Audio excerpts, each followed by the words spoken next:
I am ready! GMA Weather, serbisyong totoo ng GMA News. Mga kapuso, halos wala ng epekto sa bansa yung low pressure area o LPA na dating bagyong Bising. At kung titingnan ng wind map ng Metro Weather, dyan sa may Eastern Visayas na lang ramdam ang mahinang ulan na dala ng papalayong LPA, yan po yung trough niyan. At namata nito ng Pag-asa sa layong 525 kilometers sa may silangan ng Borongan, Eastern Samar. At posible itong lumabas ng Philippine Area of Responsibility sa Huwebes.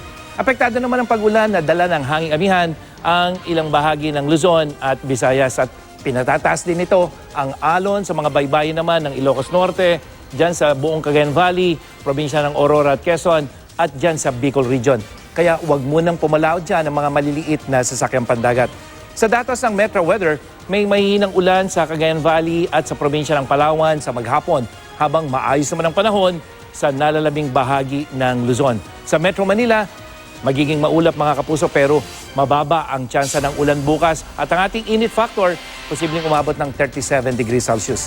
Sa Visayas, maghapong maulan naman dyan sa eastern section, lalo na sa Samar provinces. At sa hapon, may mahihinang ulan ka naman sa central at western section. Sa Mindanao, maaliwala sa umaga mga kapuso pero maging I am ready po sa ulan sa hapon, dulot naman ng thunderstorm. Yan ang latest mula sa GMA Weather. Ako po si Nathaniel Cruz. Magplano para sigurado. I am ready. Serbisyong totoo ng GMA News.